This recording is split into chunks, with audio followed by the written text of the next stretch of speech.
Sean McMahon here, trying to fix our economy and thereby our lives. Thanks for tuning in again. So one of the biggest things of pushback that I receive from people when I say we need to stop charging interest on borrowed money, they go, well, who would loan money then?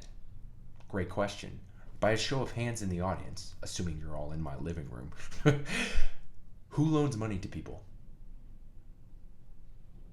Yeah, by recent surveys, the majority of us don't. In fact, what the majority of us refuse to talk about is money and asking for money from loved ones. In fact, we all know that one family member who asked for money, and we all genuinely refuse to loan to them now because we think they're just bums, right? But back to the point.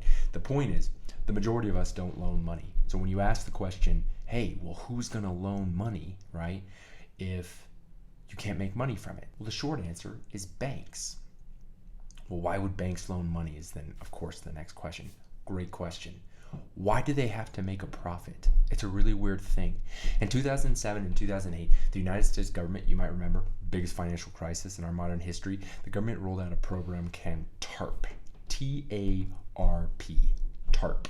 Anyway, it was the Troubled Asset Relief Program, and it invested $700 billion in government bailouts to more than 700 banks at the time for financial shaky assets. Basically, the government gave these 700 banks $700 billion in bailout money to ensure they wouldn't go under. The reason being is the financial system would completely collapse, which at first blush sounds terrible, right? If the financial system collapses, we're all in really big trouble.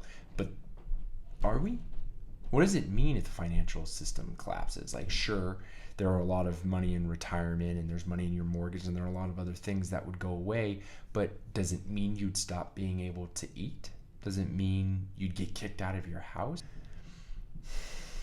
We don't really know. And in fact, I'm going to argue actually that a huge part of this bailout was not only to bail out the financial industry and keep millionaires and keep banks running, but it was a form of social control, right? If you have people with too much time on their hands, not working, those people are going to pay attention to you accepting bribes. They're going to pay attention to laws that don't make sense. They're going to pay attention that we're talking about abortion for like the 30th fucking year in a row when the majority of us have already agreed on that subject. Like 60% of Americans agree abortion should be a thing. So why are we still talking about it? Anyway, I'm getting sidetracked. The point of the matter is, when people ask, one of the biggest things of pushback is who would still loan money?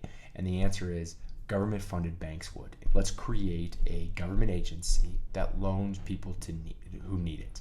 And those loans can be for two things government should be loaning to people under this program, right? Number one, they should be loaning for mortgages, right? No interest-backed mortgages just for the price of the home, right? People can pay that off in 30 years or 10 years, wherever. The point is, owning your own property and owning your own piece of land should be much cheaper. The second thing the government is going to loan us money for is to start companies, is to bring things to market, is to innovate, right? Maybe that company is a research institute, and so they're going to operate at a loss, and their job is to just take money and use it to apply scientists to new technologies, to the advancement of our species. Remember, capitalism is about the pooling of assets or the pooling of wealth so we can all evolve, so we can invest in ourselves, create better lives, and raise our wealth.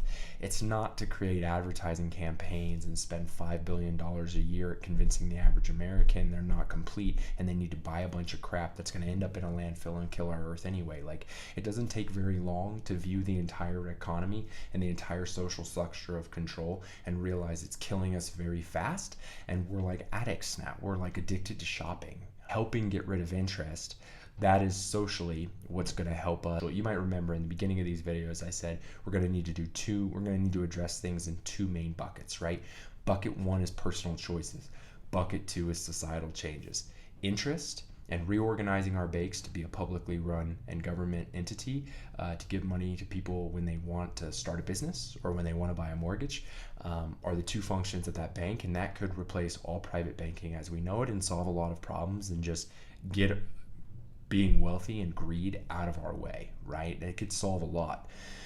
Two, the other flip side of that coin is our personal choices. And from that perspective, a lot of us have a lot of work to do. We got to stop our addiction to shopping. We got to stop shopping when we feel bad or when we feel sad or when we feel incomplete or when we feel envious of Joe Schmo down the street. You know, we our personal choices matter, and what we invest our money in and what we spend our time in really matters. In fact, my book that's coming out, Hacking the Corporate Jungle: How to Work Less, Make More, and Actually Like Your Job, detail in a later video when I start to get closer to publication date.